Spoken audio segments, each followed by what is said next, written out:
So, you know the vocabulary, you know the grammar, but when you speak English, you still make mistakes. Try this.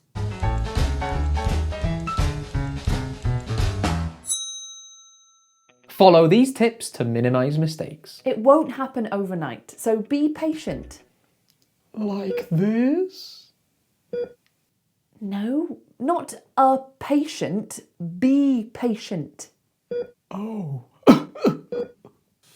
Let's get started. Good morning, good afternoon, and good evening. Welcome to Smashing English. Before we start this video, be sure to subscribe because we make new videos all the time and I don't want you to miss any. So with that said, let's get on with the video. The first thing you need to do is this. You must record yourself speaking. I know it's awful to listen to your own voice, but it helps. I want you to choose a topic you know a lot about. Maybe it's your opinion on politics, The plot of the movie Titanic. a story from your childhood. Find somewhere cozy and record yourself talking about it for 5 minutes. I really enjoy golf because it's something you can build on week by week, or every round of golf that you play. There are little small things that you can always improve on. Imagine you are talking in front of a crowd. Imagine you are talking on television. You can't stop. You have to keep talking for the full 5 minutes. This might take a bit of practice.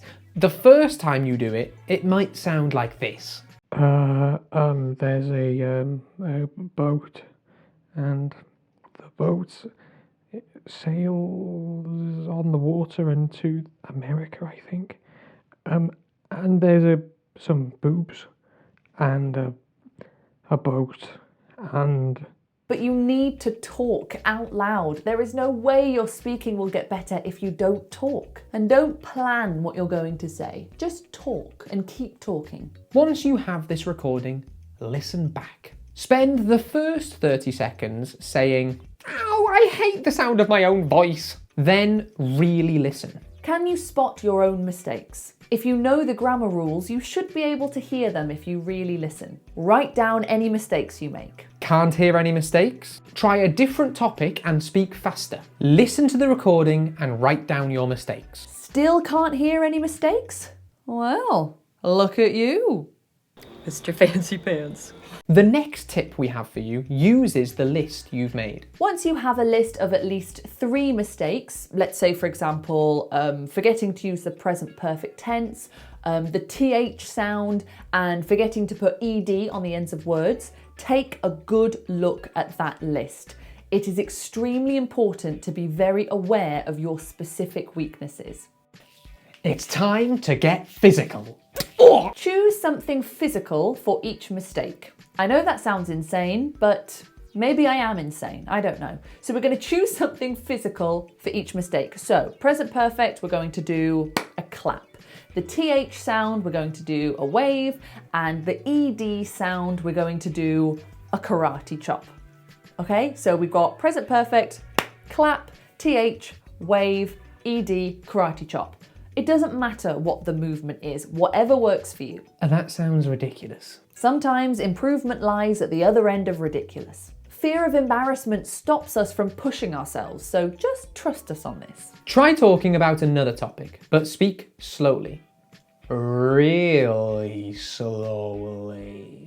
I want you to speak so slowly that you are extremely aware of every word that is coming out of your mouth. Every time you approach one of your problems, do your physical action, like this. One time when I was a child, I have played piano.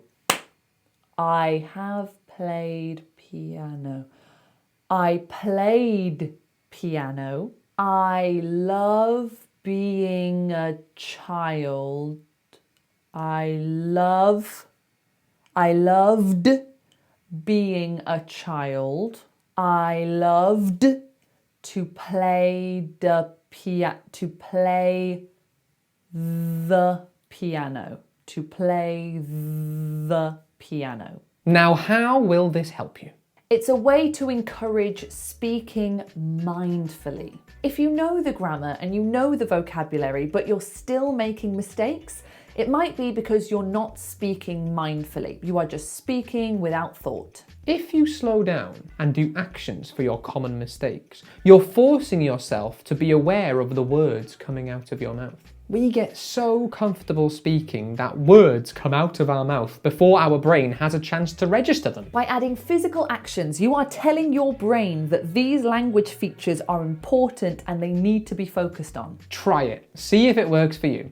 And if you're not a very physical learner, or if this exercise doesn't work for you, there are other ways to encourage speaking mindfully. You could print out a text and you could use coloured pens. So you could take blue, green, red, and underline your problems. If it's the TH sound, underline all the THs in blue. Be more mindful of where those issues are occurring. If that doesn't work for you, try this. Use any app that allows you to do speech to text. So I'm just using my Notes app. So if you go on your notes and you click on that little microphone down there, you click on it and you can say, hello, my name is Laura and I am currently making a YouTube video.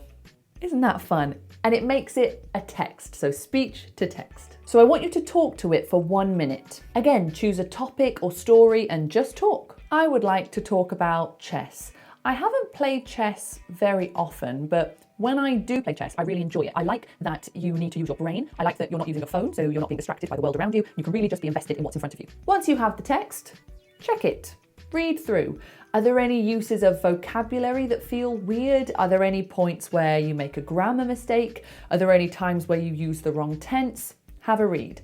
Then submit it to something like Grammarly or Ingram, some kind of online grammar checker. See what they suggest about what you said. It might be useful. If that doesn't work for you, try this. A language teacher or a language partner will always help you to achieve your goals in an efficient way. Tell the teacher that you want them to stop you every time you make a mistake. You are paying them, so feel free to ask for something specific like this.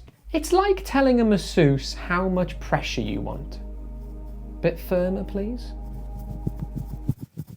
There are so many websites where you can find an online English teacher for as little as $5 an hour. Like I said, you need to be speaking. And if you can be speaking to a native teacher who will correct your mistakes, even better. If that doesn't work for you, try this. You need to go back to basics. A lot of my students think that they understand all of the grammar, think that they have a huge vocabulary, but actually their grammar and their vocabulary isn't as sharp as it could be. And when we really investigate it, it's clear that they don't deeply understand the concepts. They understand them on a surface level, but they don't truly understand it so that it lives in them. If you know what your big problems are, if you always struggle with the conditionals, you need to practice them so much so that there isn't a single doubt in your head. Now, you might think that you've got it perfectly. I understand the third conditional. I know how to make the third conditional. I know how it works.